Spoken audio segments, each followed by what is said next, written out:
بسم اللہ الرحمن الرحیم ان اللہ وملائکتہ یصلون علی النبی یا ایھا الذین آمنوا صلوا علیہ وسلموا تسلیما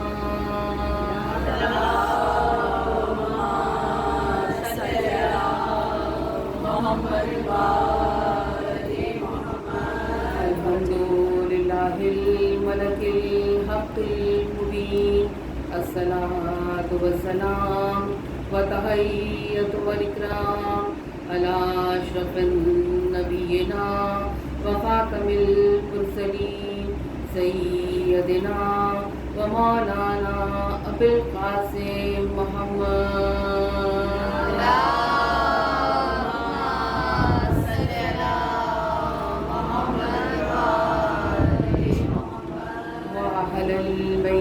الطيبين الطاهرين المعصومين المظلومين أما بعد فقد قال الله سبحانه وتعالى في محكم كتاب المبين إنما يريد الله ليذهب عنكم الرجس أهل البيت ويطهركم تطهيرا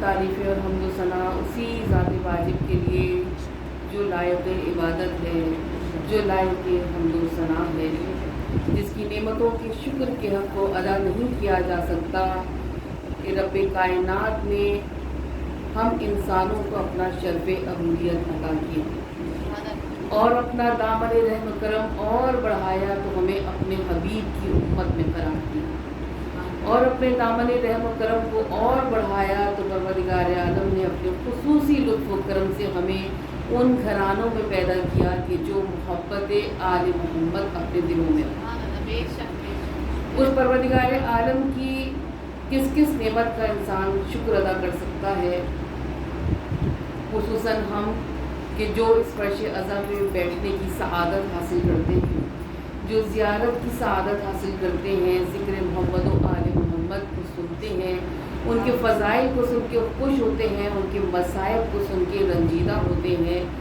کتنا اس کا شکر ادا کرے کہ کاتب تقدیر نے جب ہماری خلقت کی ہوگی تو اس نے ہمارے دلوں کو غدیر کی مٹی سے اور آنکھوں کو کربلا کی مٹی سے نکالا۔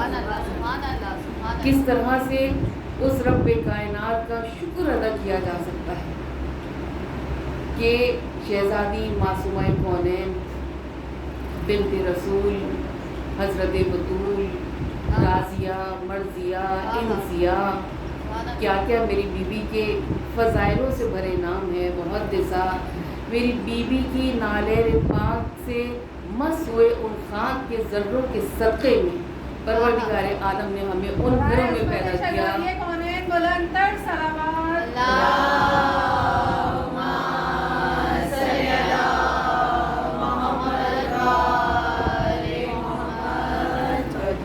پروردگار عالم کہ جو خالق بھی ہے، فاطر بھی ہے اور بدی بھی ہے، بے دال یہ ہے، یعنی وہ پروردگار عالم آئیڈیا بھی اس کا، کریٹر بھی وہی اور ڈیزائنر بھی وہی۔ وہ پروردگار عالم جو شکم مادر کے اندھیروں میں تیرتے ہوئے گوشت کے ٹکڑے پہ نقش و نگار کو فز کرتا ہے، وہ پروردگار عالم کے جو اپنی قدرت کی برش سے تتلیوں کے پروں پہ مصوری کرتا ہے، اس پروردگار عالم نے کیا کیا خلق فرمایا اور انسان کو بہترین تخلیق قرار دیا۔ وہ انسان کہ جو بظاہر ایک ہڈیوں کا مجموعہ ہے، اور کسی نے بڑی خوبصورت بات کہی تھی، ایک ہی جملہ لیکن بڑا ہی زبردست مجھے لگا کہ وہ انسان جو بظاہر ایک ہڈیوں کا مجموعہ ہے، جس کے اوپر کھال کا جھول ہے اور بظاہر منہ میں دو بول ہیں، یعنی اس کے اندر کمیونیکیشن جو اس کے لیے اس کو انہوں نے سمرائز کر کے کہا کہ یہی جو دو چیزیں ہیں کہ ہڈیوں کے مجموعے کے اوپر کھال کا ایک جھول ہے اور اس کے پاس کمیونیکیشن سکلز ہیں، لیکن مولانا روم نے یہ کہا تھا کہ انسان کا جو ظاہری وجود ہے وہ تو ایک مچھر سے بھی عاجز آ جاتا ہے، لیکن اس کی روح ساتویں آسمان کی رفتوں کو چھو لیتی ہے۔ پروردگار عالم نے مٹی کے پیکر میں اپنی روح کو پھونک کر اسے مسجود ملائکہ بنایا۔ ملائکہ تو کہہ رہے تھے پروردگار کہ تو ان کو خلق کرے گا کہ جو زمین میں فتنہ و فساد کریں گے، اس لیے کہ ملائکہ نے ابھی عرش اعظم پر ان انوار کو نور الہی کی تجلیوں کے طور پر ہی دیکھا تھا۔ یہ نہیں دیکھا تھا کہ جب پیکر بشری میں رب کائنات ان کو دنیا میں بھیجے گا تو یہ اپنے عمل سے یہ ثابت کریں گے کہ یہی وہ انسان ہے کہ جو مسجود ملائکہ قرار پا۔ اگر یہ نور پشت آدم میں نہ ہوتا تو ہرگز یہ انسان اس قابل نہ بنتا کہ مسجود ملائکہ قرار پا۔ ایک بات بہت دفعہ اپنی مجلسوں میں نے پڑھی کیونکہ وہ مجھے بہت پسند ہے، ارادہ نہیں تھا، لیکن اب یہ مسجود ملائکہ والی بات آئی اور عرش پہ ان انوار کی تجلیوں کا ذکر آیا تو اپنی ہی پڑھی ہوئی کئی دفعہ کی بات کو دوبارہ دہرانے لینے میں کوئی حرج نہیں ہے، اچھی باتوں کو دہرانا بھی چاہیے، اور محرم میں تو ہم انہی باتوں کو دہرا کے اپنا تجدید عقائد کرتے رہتے ہیں۔ اور وہ یہ کہ جو عرش اعظم تھا وہ ان 14 انوار سے منور تھا۔ جب رب کائنات نے حضرت آدم کو خلق کیا تو ان کی صلب میں اس نور کو منتقل کیا۔ اب حضرت آدم نے رب کائنات سے یہ دعا کی کہ پالنے والے وہ نور جو تو نے میرے صلب میں منتقل کیا ہے میں اس کی زیارت کا شرف حاصل کرنا چاہتا ہوں۔ تو رب کائنات نے اس نور کو پیشانی آدم میں منتقل کر دیا۔ پیشانی آدم میں اس نور کا منتقل ہونا تھا کہ تمام جنت اس نور سے چمک اٹھی، لیکن آدم وہ انسان کہ جس کے لیے غالب نے کہا تھا نا کہ ہزاروں خواہشیں ایسی کہ ہر خواہش پہ دم نکلے، بہت نکلے میرے ارماں لیکن پھر بھی کم نکلا۔ اور یہ تو انسان کی فطرت ہے کہ جیسے ہی ایک خواہش اس کی پوری ہوتی ہے اسی لمحے دوسری خواہش جنم لیتی ہے۔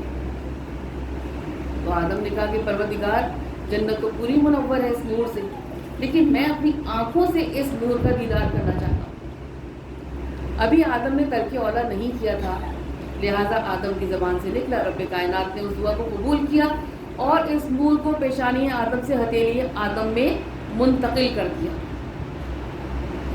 بس یہ سمجھ لیجئے کہ اس نور کا پیشانی آدم میں ہتھیلی آدم میں منتقل ہونا تھا کہ یہ نور 5 انگلیوں میں پھیل کر پنجے تنے پاک کی تصویر بن گیا اور 5 انگلیوں کے ذریعے 14 پوروں میں پھیل کر 14 معصومین کی تصویر بن گئی۔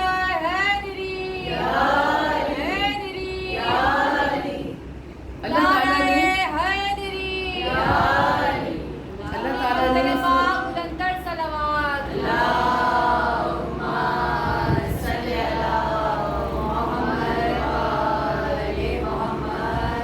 رب کائنات نے اس مٹی کے پیکر میں اپنی روح کو پھونکا اور اس نے ہمارے عارضی وجود کے لیے یہ ضروری جانا کہ روح اور جسم میں ارتباط قائم رہے، اور اس کے دائمی وجود کے لیے جو کہ ہماری روح ہے اس کے لیے ایمان اور یقین کی ضرورت ہے۔ روح اور جسم میں ارتباط رہے یا نہ رہے، جو میں نے آپ کے سامنے دوسرے لفظوں میں گزشتہ مجالس میں عرض کیا تھا کہ جو ہماری روح کے ساتھ جائے گا وہ ہمارا عقیدہ ہے۔ روح بھی دائمی ہے اور ہمارا عقیدہ بھی دائمی ہے، وہ ٹرانسفریبل نہیں ہے۔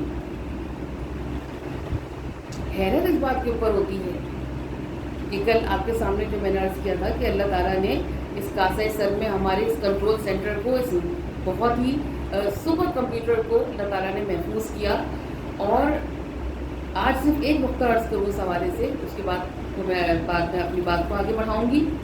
وہ یہ کہ انسان کا یہ جو دماغ ہے اس کے اندر خیالات جنم لیتے ہیں۔ جتنی بھی انسان نے ترقی کر لی آج تک انسان کو یہ پتہ نہیں چلا کہ وہ کون سی ڈیوائس اس دماغ کے اندر ہے جو خیالات کو جنم دیتی ہے، وہ کون سی فیکٹری ہے کہ جس سے آئیڈیاز اس دماغ میں جنم لیتے ہیں۔ اس میں تو رگیں ہیں چھوٹی چھوٹی، یہ تو ایک مسل ہے، اس کے اندر آخر ایسی کون سی چیز ہے کہ تمام آئیڈیاز اس دماغ کے اندر جنم دیتے ہیں. آج تک انسان کو یہ پتہ نہیں چلا, اور شاید اسی لیے غالب نے کہا تھا کہ آتے ہیں غیب سے یہ مضامی خیال. وہ پروردگار اسی لیے کہا تھا نا, اپنے آپ کو پہچانو تو اپنے رب کو تم پہچان لو گے. اور اس کے بعد میں بات تھوڑی سی سمجھے کہ مشکل ہے, لیکن میں کوشش کروں گی کہ بہت ہی آسان لفظوں میں آپ کے سپورٹ کروں اس بات کو کہ دیکھیں یہ تو بات ہے کہ انسان کے ذہن میں قدرت آئیڈیاز کو جنم دیتی ہے, لیکن اس کے اندر ایک ٹویسٹ بھی ہے. جو حر نے رات بھر ٹہل ٹہل کے کیا وہ کیا تھا, وہ بھی سوچ تھی, وہ بھی سوچ رہا تھا. یہ والی جو سوچ ہے فیصلہ کرنے والی, یہ قدرت خلق نہیں کرتی ہے, یہ اختیار اللہ تعالیٰ نے نفس کو دیا ہے کہ وہ فیصلہ کرے. جتنی آپ کی کریٹیوٹی کی, پرابلم سالونگ کے اور آئیڈیاز ہیں, یہ ساری چیزوں کی سوچیں, آپ کی میموری ہے, پرانی باتوں کو یاد کر رہے ہیں, یہ سب وہ پروردگار عالم اپنی اس خفیہ فیکٹری سے جنریٹ کرتا رہتا ہے. لیکن وہ والی سوچ کہ جہاں پہ انسان کو اپنا اختیار استعمال کرنا ہو اور فیصلہ کرنا ہو کہ ہم شاہراہ جنت پہ قدم رکھیں گے یا شاہراہ جہنم پہ قدم رکھیں گے, یہ خیالات آٹومیٹیکلی دماغ میں کریٹ نہیں ہوتے. یہ فیصلہ انسان کو خود کرنا ہوتا ہے. کیا صنائی ہے اس پروردگار عالم کی کہ خیال میں بھی اس نے فرق پیدا کر. سوچ وہ بھی ہے, سوچ یہ بھی ہے, لیکن اس نے دونوں کی کیفیات میں ایک فرق پیدا کر دیا. اور یہاں سے میں اب اپنی بات کو اس پوائنٹ کی طرف موڑوں جو کہ میں نے پہلی اور دوسری مجلس میں آپ کے سامنے عرض کیا تھا کہ جو قرآن نے کردار ہمیں سنائے ہیں وہ کربلا نے ہمیں کردار دکھائے ہیں. قرآن میں صرف حضرت آدم کا ذکر نہیں ہے, قرآن میں حضرت آسیہ جیسی بیوی کا بھی ذکر موجود ہے, حضرت مریم جیسی بیوی کا بھی ذکر موجود ہے. کچھ بیویوں کے ذکر بغیر نام لیے ہیں, جیسے بی بی خدیجہ سلام اللہ علیہ کا ذکر قرآن کے اندر موجود ہے.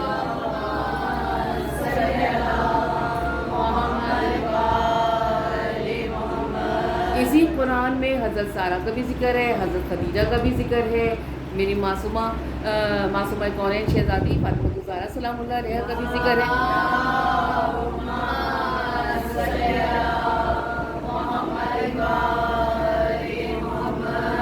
لیکن فرق یہ ہے کہ یہ سارے کردار قرآن نے ہمیں سنائے ہیں. کربلا نے ہمیں Bibi Zainab, Bibi Umm Kulsoom, be be فضہ اور دیگر بیویوں کے کردار دکھائے ہیں. ایک اور فرق یہ ہے کہ قرآن میں جتنی بیویوں کا ذکر ہے وہ سب معصوموں کی مائیں بنی ہیں. ان میں سے کوئی بیوی نہ ام ابیہا بنی ہے اور نہ ہی اپنے باپ کی زینت بنی ہے. کربلا میں ہمیں ایک ایسی بیوی ملتی ہے جو صرف اپنے باپ کی زینت نہیں ہے, علی جیسے باپ کی زینت ہے اور اپنی ماں کی بھی زینت ہے, کیونکہ علی کفو ہے شہزادی فاطمہ الزہرا کے. ایسی بیٹی ہو تو کیوں نہ ماں باپ فخر کریں کہ ہماری بیٹی کو ایسا ہی ہونا چاہیے تھا. قرآن نے ان بیویوں, اور اچھا اس بات سے ہمیں اس بات کا بھی پتہ چلتا ہے کہ لوگ جو بہت سوال کرتے ہیں کہ امام حسین اپنے ساتھ بیویوں کو کربلا کیوں لے کر گئے تھے. قرآن نے ہمیں یہ بتایا ہے کہ اس دین کی حفاظت کے لیے صرف مردوں کی ضرورت نہیں ہے, کچھ مقدس بیویوں کی بھی ضرورت ہے. اسی لیے جب دین کے اوپر وقت پڑا تھا مباہلے کے میدان میں, تو ایک بیوی بھی 3-4 معصوموں کے ساتھ اس میدان میں گئی تھی. وہ ابتدا تھی, وہ اس انداز کا جہاد تھا اور یہ دوسرے انداز کا جہاد ہے. لیکن جب دین پہ وقت پڑے گا تو کردار والے اس کو سنبھالنے کے لیے میدان میں آئیں گے. درود بھیجیے گا ایک مرتبہ محمد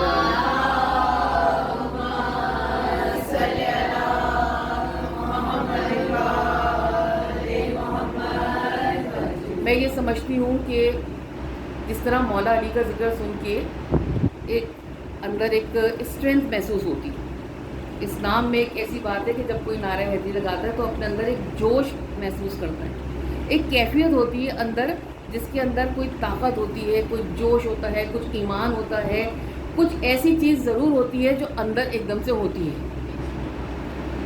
اسی طرح سے میں جب بھی بی بی زینب کا کردار پڑھتی ہوں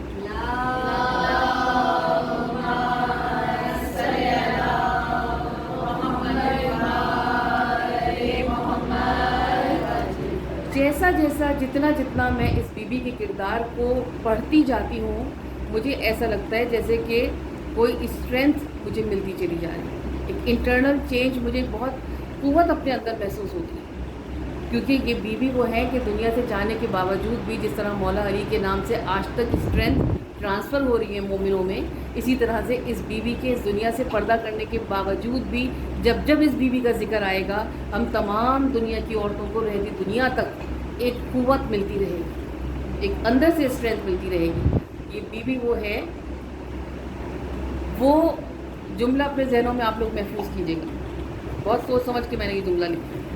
میں سوچ رہی تھی کہ بی بی کی شان کو بیان کرنے کے لیے جتنی بھی میری استعداد ہے کہ اس کو خوبصورت لفظوں میں کیسے لکھیں، تو جو میں فریز کر پائی وہ یہ کہ میری بی بی جناب زینب سلام اللہ علیہا وہ قرآن حیا تھیں کہ جن کی تلاوت کے لیے معصومین بے قرار رہتے ہیں۔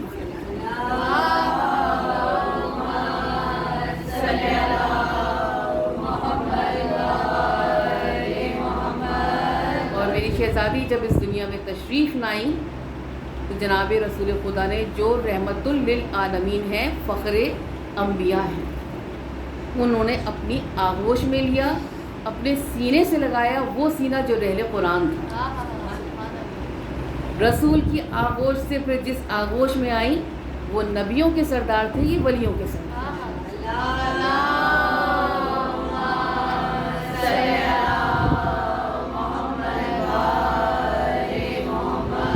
اور اس کے بعد جب معصومہ عالم کی آغوش میں آئیں تو وہ دنیا کی تمام عورتوں کی سردار ہیں، وہ خاتون جنت ہیں۔ اور اس کے بعد بھائی تو چھوٹے تھے جب دنیا میں تشریف لائی تھی، لیکن چھوٹے بھائی بھی اپنی چھوٹی بہنوں سے بہت پیار کرتے ہیں۔ جب چھوٹا کوئی بہن بھائی آ جاتا ہے تو جب بی بی کو لٹایا گیا جھولے میں تو کبھی ایک طرف سے امام حسین جھولا جھلاتے تھے، ایک طرف سے امام حسین جھولا جھلاتے تھے، یعنی میں یوں کہوں کہ ادھر بھی سردار جنت تھے، ادھر بھی سردار جنت تھے، اور بیچ میں قرآن حیا تھی۔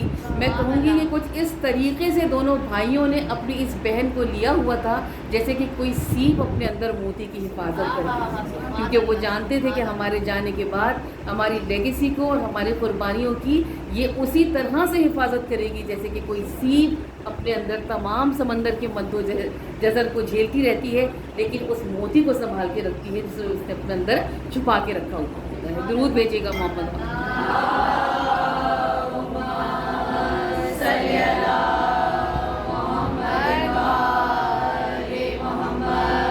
اور جب بی بی تھوڑی بڑی ہوئی، نانا نے اس دنیا سے پردہ کیا، تو دونوں سرداران جنت اپنے جلو میں اس قرآن حیا کو لے کے اپنے ساتھ جاتے تھے جب قبر نبی کے اوپر بی بی جایا کرتی تھی۔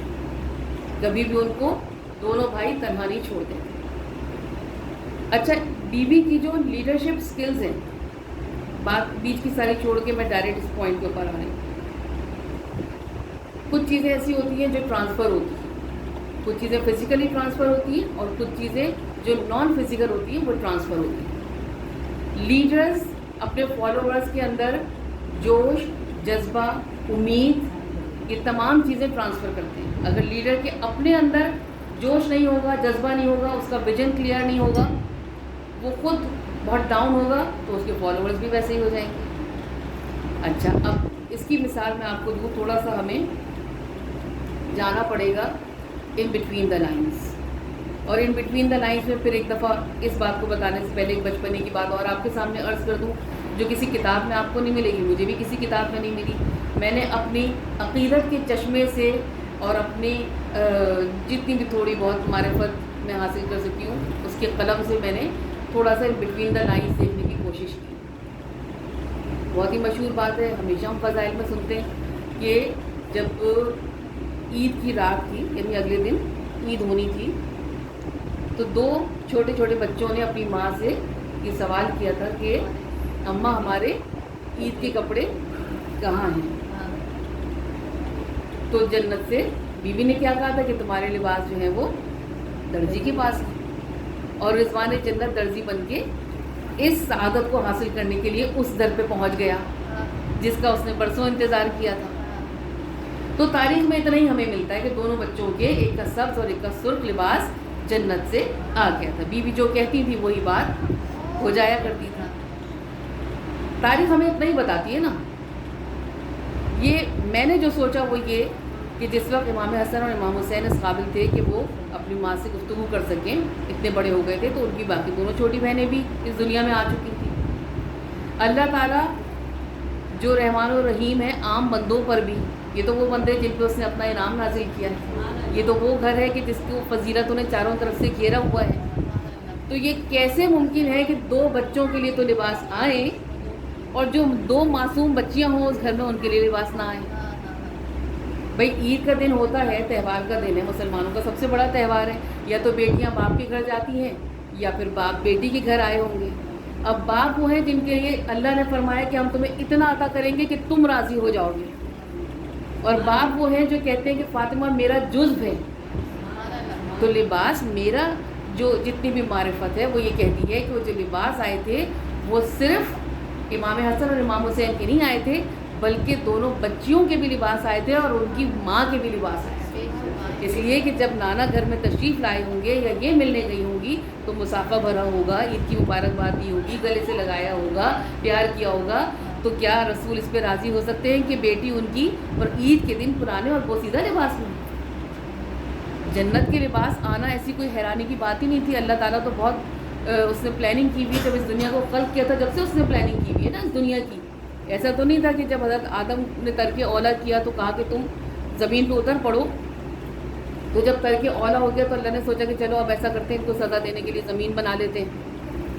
یہ تو اس کی پلاننگ میں ہی تھا نا, آدم کو تو زمین پر آنا ہی تھا, بنی نوع انسان کا سلسلہ اس دنیا پہ شروع ہونا ہی تھا. ہاں یہ کہ وہ اس بے آبروئی کے ساتھ نہ آتے, شاید عزت کے ساتھ آتے, لیکن یہ دنیا تو بننی تھی نا. اللہ تعالیٰ تو بہت شروع سے ساری پلاننگ کیے ہوئے ہیں.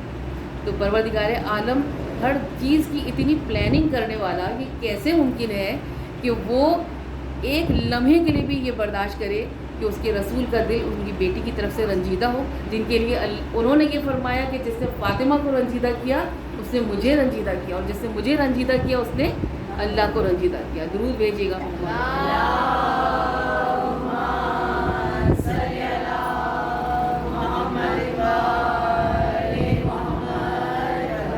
اور جو لیڈرشپ کی میں نے آپ سے بات کی کہ چیزیں آگے ٹرانسفر ہوتی ہیں, نالج اور کانسیپٹ کی بھی ہم نے بات کی تھی. یہ ہم سب کی نالج میں ہے کہ شب عاشور ایک خیمہ تھا جس خیمے میں امام حسین تشریف فرما تھے. He was the leader in the entire group, اور جتنے اصحاب تھے اور اقربا تھے ان کے, جتنے مرد تھے وہ سب اس خیمے میں تھے. ایک عجیب ہی یہ محفل تھی. مجرئی قلب میں ناکوں نے کیا کیا دیکھا, ایسی بھی ایک محفل تھی.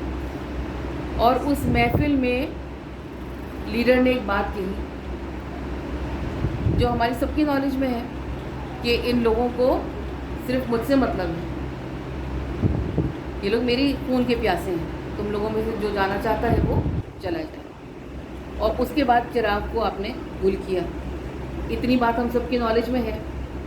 جو بٹوین دا لائنز, جیسے میں نے آپ کے سامنے عرض کیا کہ بچیوں کے بھی لباس میرا یقین یہ کہتا ہے کہ یقیناً آئے ہوں گے. اس منظر کو اپنے